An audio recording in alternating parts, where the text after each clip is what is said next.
السلام علیکم ورحمۃ اللہ۔ یہ بات ہے آج سے 8-9 سال پہلے کی، جب میں کوئی 16-17 سال کا ہوا کرتا تھا اور میٹرک کا اسٹوڈنٹ تھا جب میں نے انجمن طلبہ اسلام میں شمولیت اختیار کی۔ اور اس کے ساتھ ساتھ جو میرا پرائم فوکس تھا اس وقت، کیونکہ ہسٹری پڑھنے کا شوق تھا، تو تمام صوبوں کے بارے میں نے پڑھنے کی کوشش کی۔ جب میں نے بلوچستان کے بارے میں ریسرچ کی تو گوگل پہ تو بلوچستان کے بارے میں کم اور آزاد بلوچستان کے بارے میں زیادہ چیزیں مجھے دکھائی گئیں، تو میں بالکل چونک گیا کہ یار یہ کیا کوئی نیا ملک بننے جا رہا ہے یا کیا سلسلہ بن رہا ہے۔ اور جب اس کی گہرائی میں گئے تو تب اندازہ ہوا کہ Indian propaganda was at its peak. تو میں نے سوچا کہ پرائم فوکس میرا یہ ہونا چاہیے کہ ہم لوگ اب اس انڈین پروپیگنڈا کو کاؤنٹر کرنے کی کوئی کوشش کریں۔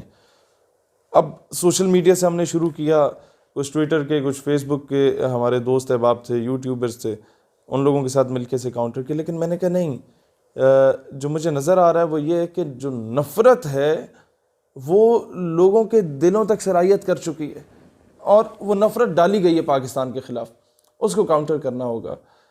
میں نے وفاقی اردو یونیورسٹی اسلام آباد اور نیشنل پریس کلب اسلام آباد اور اس کے ساتھ ساتھ کرتے کرتے پورے پاکستان میں ایسے سیمینارز کرائے، ریلیاں، جلسے وغیرہ کرائے، جس میں میں نے کوشش کی کہ ایسے بلوچستان کے ہیروں کو بلایا جائے جو کہ آپس میں تو سیاسی اختلاف رکھتے ہیں لیکن پاکستان کے لیے ہمیشہ قربانی دینے کو تیار ہیں۔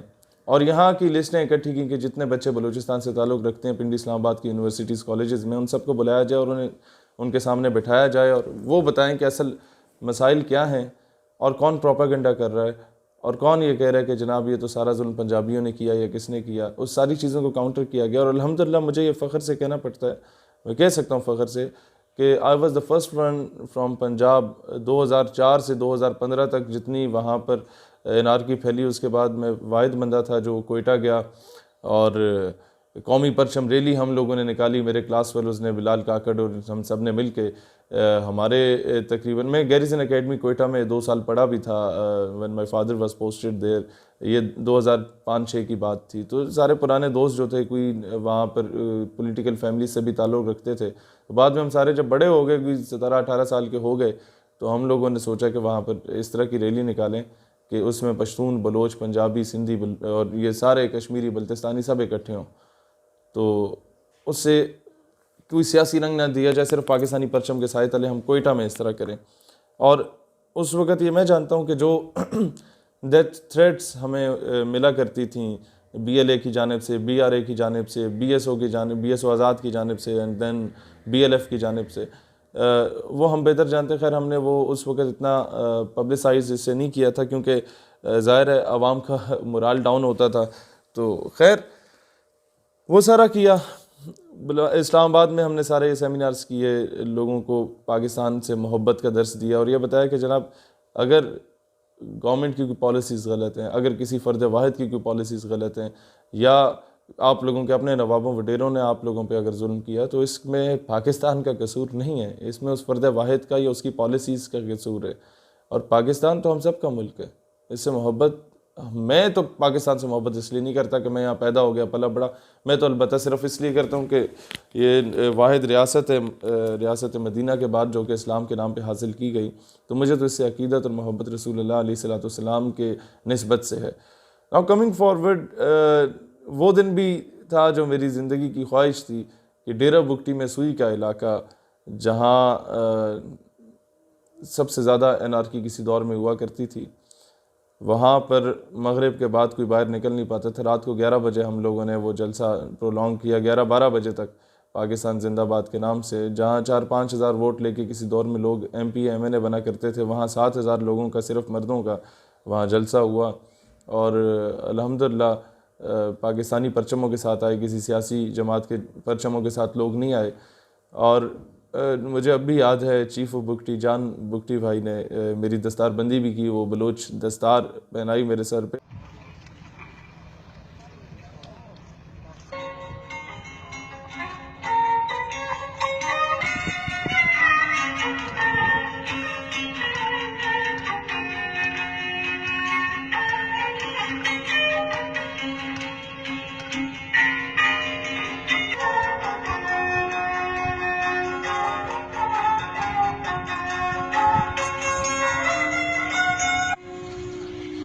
جان مانو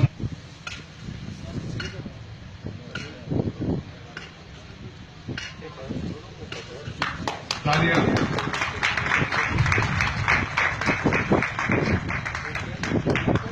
اور ان شاء اللہ تعالیٰ میں اس کی پوری لاج رکھوں گا اور وہ ہماری لاج رکھے گی.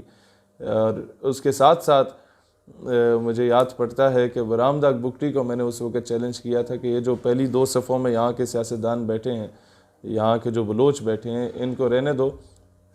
میں پنجاب سے ہوں تو میرا مقابلہ کرو.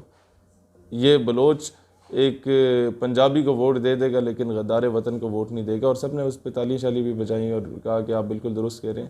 اور پھر وہاں بلوچستان سے ایک یہ نعرہ بھی بلند ہوا کہ ہم اگر پاک فوج کو ضرورت ہوئی تو ہم 50,000 رضاکار پاک فوج کو دینے کو تیار ہیں بھارت کے خلاف. تو ایک بڑا پازیٹیو اس کے نتائج آئے سامنے. پھر آتے ہیں ہم فلسطین کاز پر. تو پیلسٹائن کاز پر الحمدللہ جتنا کام ہماری تنظیم نے کیا اتنا نوجوانوں میں شاید کسی اور نے نہیں کیا ہوگا. اور مجھے اب بھی یاد ہے جو فلسطین کے 400 بچے پاکستان میں اس وقت بھی پڑھ رہے ہیں مختلف یونیورسٹیز میں، مختلف میڈیکل کالجز میں اسکالرشپس پہ ادھر پڑھ رہے ہیں. پاکستان الحمدللہ ہم نے کوئی بھی ملک کسی جگہ پہ ایمبیسی بناتا ہے تو اس کی تنخواہیں سارے وہ لوگ خود ہی دیتے ہیں. لیکن پاکستان میں جو فلسطینی ایمبیسی ہے اس کے سارا بجٹ ہم لوگ خود افورڈ کر رہے ہیں، پاکستانی افورڈ کر رہے ہیں.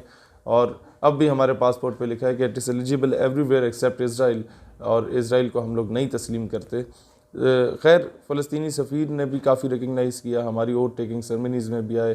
سفیر جو ایمبیسیڈر ہوتا ہے، جو لوگ ڈپلومیٹک افیئرس کو جانتے ہیں وہ صحیح جانتے ہیں کہ وہ سرینا یا میریٹ سے باہر نہیں جاتا، وہ اسی طرح کے ہوٹلز میں آتا ہے وہ منتیں ترلے کر کے. اور یہ وہ سفیر تھے جنہوں نے اتنا کوآپریٹ کیا ہماری سنسیریٹی کو دیکھتے ہوئے کہ ہم اگر یہ بھی کہہ دیں کہ جناب پریس کلب کے باہر احتجاج ہے یا کسی چوک چوراہے پہ احتجاج ہے تو ادھر بھی یہ پہنچ جائیں گے ہمارے ساتھ اپنی کسی قسم کی سیکورٹی کے بغیر. تو ایسے درویش صرف لوگ بھی ہیں. اور بیت المقدس کا خوردہ جو آیا کرتا تھا وہ یہ ہمیں کھلایا کرتے تھے ادھر جب ہم لوگ مسئلہ فلسطین پر ڈسکس کرنے جاتے تھے. پھر ہمارا یہ بھی انڈرسٹینڈنگ ہوئی آپس میں کہ ہمارے تمام پاکستانی نوجوان اور آپ کے فلسطینی نوجوان مل کے کام کریں گے اس کاز کے لیے. اور ان کے فلسطینین اسٹوڈنٹ آرگنائزیشنز جتنی بھی ہیں ان کے ساتھ ہمارے روابط ہوئے وہاں پر بھی اور یہاں پر بھی. Then coming towards the Kashmir cause, جہاں پر آگے سب سے بڑا اختلاف پیدا ہوا وہ یہ تھا کہ جتنا مجھے اب بھی یاد ہے 26 جنوری 2014 کو میرا ایکسیڈنٹ ہوا. میرے اب بھی دونوں پاؤں میں رائٹ لیگ میں جو میرے گھٹنا ہے وہاں پر کوئی 14 سکریوز اور کچھ پلیٹس لگی ہوئی ہیں، اور لیفٹ جو اینکل ہے ٹخنا ادھر 2 نیلز ہیں، اور یہ بائیں بازو میں راڈ ہے. یہ ہمارا ایکسیڈنٹ ہوا تھا جنڈ اٹک کے گاؤں ہے چورا شریف اس کے سامنے. تو وہ گاڑی ان بیلنس ہوئی کافی زیادہ سپیڈ میں تو وہ سیدھا درخت میں لگی. تو یہ 26 جنوری کو تھا. اس کے 8-10 دن کے بعد 5 فروری آ رہا تھا اور ہم نے پروگرام رکھا ہوا تھا آزادی کشمیر پر. خیر اب میں تو بالکل ایک ہی ہاتھ یہ رائٹ ہینڈ ہی کام کرتا تھا، باقی تو سارے ہم بالکل پٹیاں بندھی ہوئی تھی پورے جسم پہ. 2014 کی بات ہے. اور مجھے یاد پڑتا ہے کہ یاسین ملک صاحب اللہ ان کو زندگی دے، یوم کشمیر پہ مقبوضہ کشمیر کے حریت رہنما یاسین ملک نے ہم کشمیریوں سے اظہار یکجہتی کرتے رہے بچپن سے. اس دن انہوں نے 5 فروری کو میں پروگرام میں تو نہ جا سکا، البتہ یاسین ملک کی بیگم صاحبہ مشال ملک بہن، ان کی چھوٹی سی بیٹی تھی تب 1-2 سال کی، وہ اور ان کی جو والدہ تھیں، یہ تینوں شخصیات وہاں تشریف لائیں. اور میں سمجھتا ہوں کہ اس دن مجھے اندازہ ہوا کہ یار کتنا زیادہ یہ لوگ کاز کے ساتھ سنسیئر ہیں کہ نظریاتی لوگوں کو یہ نہیں چھوڑتے. پھر مزید آگے بڑھتے ہیں تو کچھ مہینے میں ویل چیئر پہ رہا، 3-4 مہینے. ان دنوں میں کافی زیادہ دہشت گردی ہونا شروع ہو گئی اور ہم لوگوں نے جان ہتھیلی پہ رکھ کے جتنا ہم لوگوں نے کام کیا اس دنوں میں پاکستان کے نظریاتی اساس کا دفاع کرنے کے لیے، پاکستان سے محبت کا ایلیمنٹ اجاگر کرنے کے لیے، تمام تر دہشت گردانہ قوتوں کے خلاف ہم لوگ لڑے. ایک قسم کا نظریاتی جنگ لڑی ہم نے. تو پھر جو دھمکیوں کا ایک سلسلہ BLA کی جانب سے تھا وہ TTP کی جانب سے بھی انڈائریکٹلی شروع ہو گیا. اور میں وہ چیز ایکسپلین نہیں کرنا چاہتا کہ جو ہم لوگ چراٹ میں جا رہے تھے، کچھ دوست وغیرہ جتنے فوجیوں کے بچے چچے ہیں، تو رستے میں ہمارے ساتھ کیا ہونے والا تھا اور اللہ نے ہماری جان بچائی. لیکن میں مزید آگے آتا ہوں کہ کشمیر کاز پہ جب میں نے دیکھا کہ یار مقبوضہ کشمیر کے لوگوں کے ساتھ ہمارا رابطہ ہونا شروع ہو گیا. میں عمرے پہ گیا پہلی بار، تو 2 بار وہاں بھی گرفتار ہو گیا، کیونکہ پاکستان سے زیادہ جو لوگ مجھے ملنے آتے تھے وہ انڈین مسلمز ہوتے تھے اور سینے لگ کے رو پڑتے تھے، کہتے کچھ نہیں تھے. اور خیر وہاں ہم نے 12 ربیع الاول کو ریلی بھی نکال لی تھی، تو اس وجہ سے بھی گرفتاری ہوئی. اور جو درد اور دکھ مجھے وہاں پر محسوس ہوا مقبوضہ کشمیر کے لوگوں کی، کیونکہ براہ راست میری ان سے وہاں ملاقات ہوئی. پھر وہاں سے جو کچھ ہمارے جوان تشریف لاتے تھے مقبوضہ سے کسی نہ کسی طریقے سے، تو ان سے جب ملاقاتیں ہوتی تھیں تو وہ ان سے بھی اور فلسطینیوں سے بھی تو وہ ایک ہی بات کہتے تھے. میں جب کہتا تھا یار کوئی ہم ہیلپ آؤٹ آپ کی کر لیں، کوئی چندہ شندہ اکٹھا کر لیں، تو مجھے کہتے شہید صاحب وٹ ڈو یو تھنک کہ ہم لوگ بھوکے مر رہے ہیں یا پیاسے مر رہے ہیں یا ننگے مر رہے ہیں؟ ہمیں آپ کے چندے کی ضرورت نہیں ہے، ہمیں آپ کی بندوق کی ضرورت ہے. اپنے حکمرانوں سے کہیے کہ عملی طور پہ کچھ کرے، وہاں لوگ مر رہے ہیں. خیر وہاں سے جب ہم نے یہ کہنا شروع کیا کہ جناب اب کشمیر واقعی پاکستان کی شہرگ ہے، تو شہرگ کو تو کاٹا جا رہا ہے، اور اس کو بچانے کے لیے انڈیا کی گولی کا جواب ہمیں گولی سے دینا ہوگا. ہمیں اقوام متحدہ کے چرنوں میں بیٹھ کے منتیں نہیں کرنی ہوں گی، ہمیں امریکہ کے گٹوں میں بیٹھ کے کشمیر کی جنگ نہیں لڑنی ہوگی، ہمیں حقیقی معنوں میں کشمیریوں کے لیے کچھ کرنا ہوگا. تو وہ لوگ جو کہ رضائی سے کبھی نہیں نکلے اور فیس بک استعمال کرتے رہے، ان لوگوں نے ہم پہ غداری کے ٹھپے بھی لگا دیے. خیر ہم پھر بھی ان کی عزت کرتے ہیں، کیونکہ یہ ان میں سے کئی ایسے لوگ ہیں جن کی وجہ سے پاکستان کو فائدہ بھی بہت زیادہ ہوا، کیونکہ ان لوگوں نے دشمن کے پروپیگنڈاز کو کاؤنٹر بھی کیا. لیکن دکھ اس بات کا ہوتا ہے کہ آج ہمیں لوگ کہتے ہیں کہ پتہ نہیں پیراشوٹرز ہیں اچانک سامنے آ گئے ہیں. یہ 2020 ہے، اور میں جب اٹھا تھا وہ 2012-13 کا وقت ہوا کرتا تھا، اور اس وقت کوئی ایسی بات کرنے والا نوجوان نہیں ہوتا تھا. اس وقت جتنی طلبہ تنظیمات بھی بنی تھیں آپس میں لڑنے کا کام کرتی تھیں، اور مجھے فخر ہے اس بات پہ کہ تمام طلبہ تنظیمات چاہے کسی بھی سیاسی یا مسلکی یا مذہبی جماعت سے ان کا تعلق ہو، میرے ساتھ ان کے بہت اچھے تعلقات رہے اور اب بھی ہیں. اب تو خیر اسٹیٹ یوتھ پارلیمنٹ کے الائنس میں سارے ان کے اسٹوڈنٹ لیڈرز جو کریم ہے انہیں ہم نے آن بورڈ لیا، وہ شامل ہیں. پاکستان کے لیے میں سمجھتا ہوں جو کچھ ہم لوگوں نے کیا وہ کوئی پاکستان اس کا مقروض نہیں تھا، یہ ہم پہ قرض تھا کہ جو مائیں بہنیں بیٹیاں اس وقت کنویں میں چھلانگ لگا دیتی تھیں اپنی عزت بچانے کے لیے at the time of partition, جن ماؤں نے اپنے زیورات بیچے تھے، وہ بیٹی جو اپنے بوڑھے باپ کے ساتھ وہ جوان بیٹی آ رہی تھی اور اس کے باپ کو رسیوں سے جکڑ لیا اور اس کے سامنے کفار نے اس کی بیٹی کی عصمت گری کی 1947 میں، اور اس کی چھاتی کاٹ کے اسے اس کے باپ کی گود میں پھینک دی، اور بیٹی اپنی زندگی کی آخری سانسیں لے رہی تھی اور کہہ رہی تھی کہ ابا پاکستان کو میرا سلام کہنا. یہ چیزیں جب مجھے لوگ آ کے بتاتے ہیں نا تو ہم سے سویا نہیں جاتا. اکثر ساری رات جاگتے رہتے ہیں اور یہ سوچتے رہتے ہیں یار اس ملک کے لیے کیا کر سکتے ہیں ہم، اپنے مذہب کے لیے کیا کر سکتے ہیں ہم. لیکن افسوس اس بات کا ہوتا ہے کہ پھر اگر آپ کو کسی بات سے ہمیں اختلاف رہتا ہے تو آپ آگے غداری کے ٹھپے لگا دیتے ہیں. دیکھیے سچ کو ہمیں تسلیم کرنا چاہیے. عافیہ صدیقی کو بیچا گیا، تسلیم کرو، نہ چھپاؤ جھوٹ کو. وہ قوم کی بیٹی ہے، اس کی جگہ تمہاری ماں بہن بیٹی کو بھی بیچا جا سکتا تھا. پھر کیا کرتے؟ پھر بھی کہتے کہ نہیں بس ٹھیک ہے ہمیں برداشت کر لینا چاہیے. ایمل کانسی کو یہاں سے اٹھا کے بیچا گیا جو مسلمانوں کا ایک بہت بڑا خیر خواہ تھا. ہوا ہزاروں لوگوں کو بیچا گیا، ہزاروں لوگوں کو اٹھوایا گیا. مجھے سب سے زیادہ دکھ تب ہوتا ہے جب کشمیر میں بغیر تنخواہوں کے شہادتیں دینے والے مجاہدین، ان کو ہم دہشت گرد کہہ دیتے ہیں کسی انٹرنیشنل پریشر میں آگے، پھر کہتے ہیں FATF، پھر کہتے ہیں معاشی استحصال، پھر ہم کہتے ہیں پیسے نہیں ہیں، پھر ہم کہتے ہیں بھوکے ننگے مر گئے.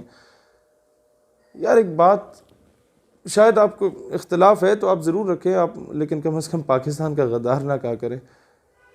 میں اکثر MNAs MPs منسٹرز سینیٹرز کو سامنے بٹھا کے اکثر کانفرنسز میں ایک کرتا ہوں کہ جناب اب مزید برداشت نہیں ہو سکتا، آپ کچھ عملی طور پہ کریں.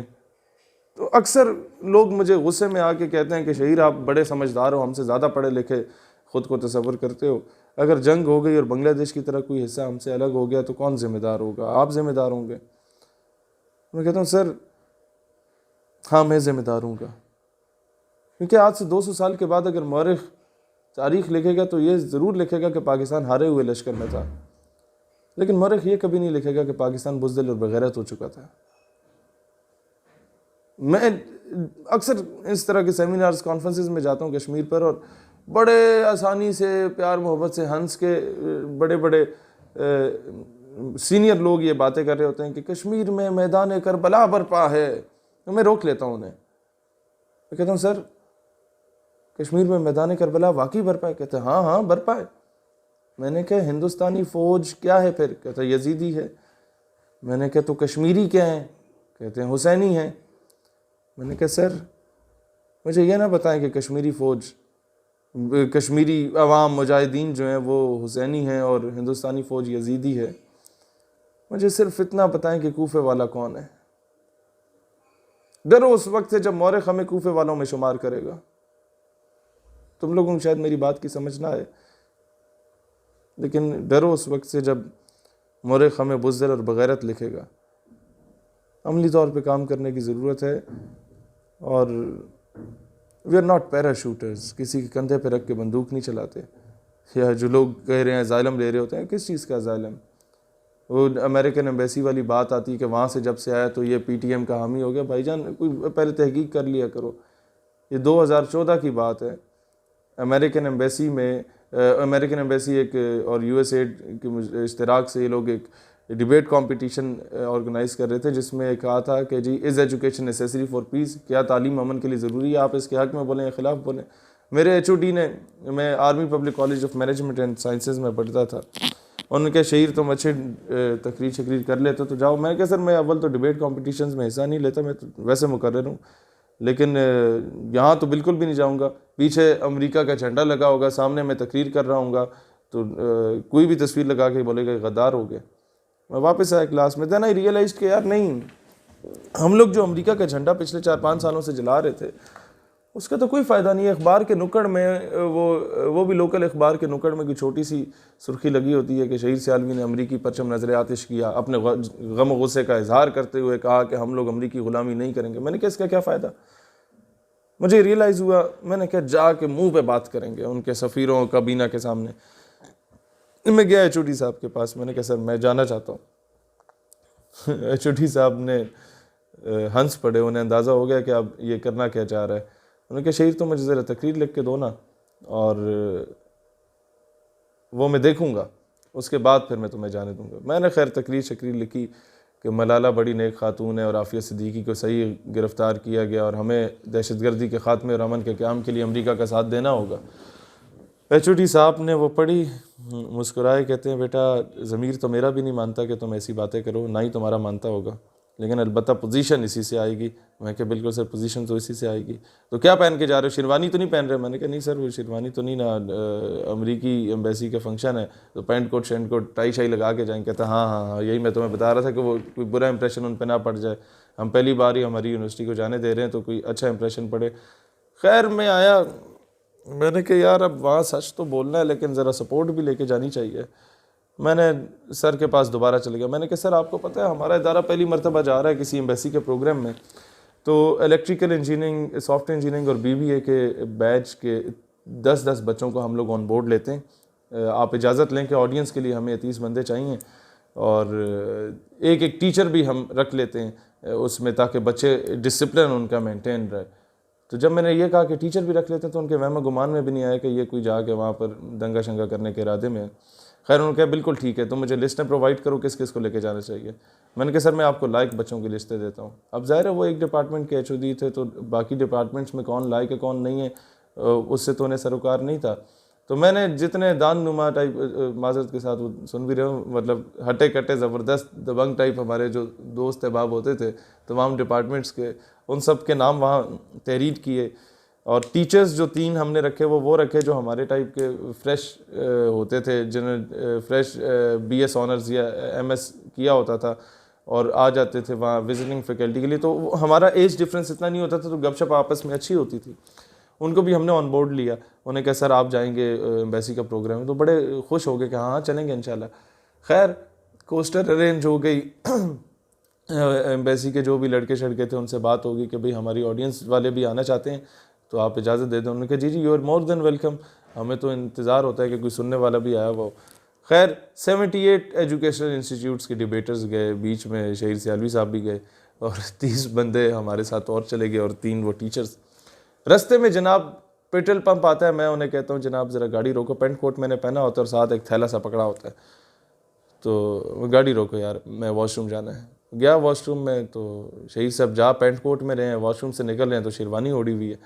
تو وہ کہتے ہیں یار یہ کیا چکر ہے. میں نے کہا یار گاڑی میں بیٹھو پھر بتاتا ہوں. ابھی ہماری یونیورسٹی سے جو نیشنل لائبریری جہاں پر ایمبیسی اپنا پروگرام کرا رہی تھی, اس کا سفر کوئی ہے 25-30 کلومیٹر کا, تو گھنٹہ لگ ہی جاتا ہے. اسلام آباد پنڈی کی سڑکوں پہ رش بھی ہوتا ہے.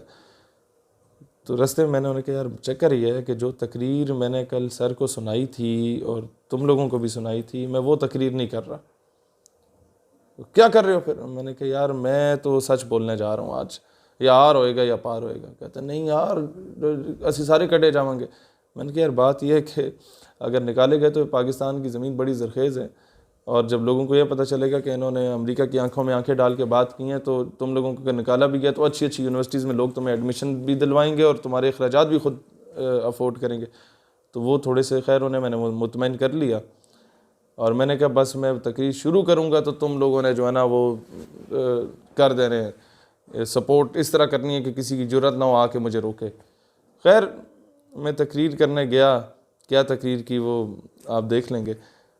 مجھے خوشی اس بات کی ہوئی کہ جب وہ سیمینار ختم ہوا, سیمینار کیا ڈیبیٹ کمپٹیشن ختم ہوا, تو ظاہر ہے اب انعام تو مجھے نہیں ملنا تھا, کیونکہ سچ ہمیشہ کڑوا ہوتا ہے اور سچ بولنے والے کو باغی اور غدار کا لیبل بھی ملتا ہے. لیکن تقریر کر کے میں آڈیٹوریم سے سیدھا باہر نکل گیا, اور آدھا آڈیٹوریم زندہ باد مرد آباد کے نعرے لگاتا ہوا. What is the literacy rate of United States of America? It's 99%. If education is necessary for peace, then the so-called champion of human rights and world's most well-educated nation, the United States of America, would not be responsible for the insurgency and terrorism in Iran, in Iraq, in Syria, in Pakistan. Yes, education is necessary for peace. But what kind of education? The message of love, peace and prosperity which was given to us by the Holy Prophet sallallahu alaihi wasallam. The message which was given to us by the Holy Quran, that if you have killed a single human being, it means you have killed the whole humanity. And if you have killed the whole humanity. But unfortunately, the so-called international media, the so-called champions of human rights used to say, the so-called world's most well-educated and highly qualified people used to say that Muslims are responsible for the terrorism. Let me ask you a question. What is the literacy rate of Israel? It's 97%. Then what is being done in Palestine? Thousands of Muslims what was done in Iran? What was done in Iraq? What was done in Syria? What is being done in Lebanon? What is being done in Burma? What is being done in Afghanistan? What is being done in Hyderabad, Dhaka and Gujarat? And what is being done in Indian occupied Kashmir? So, it has been proved that Muslims are not terrorists, rather they are being terrorized. باہر نکل گیا. اور مجھے فخر اس بات کا حاصل ہے, اس تقریر میں آپ نے سنا ہوگا کہ میں نے I am the first one جس نے امریکن ایمبیسی کے پروگرام میں ناموس رسالت صلی اللہ علیہ وسلم کے دفاع کی بات کی. For peace, then Charlie Hebdo of the most well-educated country, France, would not be responsible for the anarchy in the entire Muslim world. Then according to law of God, where you can't pinch and hurt the feelings of any religion, caste or creed, and according to the international blasphemy law, what do you say about the nation where patients are the most sensitive about their beloved Prophet sallallahu alaihi wasallam? Dear audience, let me to express extent of these patients in my national language, because English linguistics counts a job by these patients. ہم نے ہر دور میں ناموس رسالت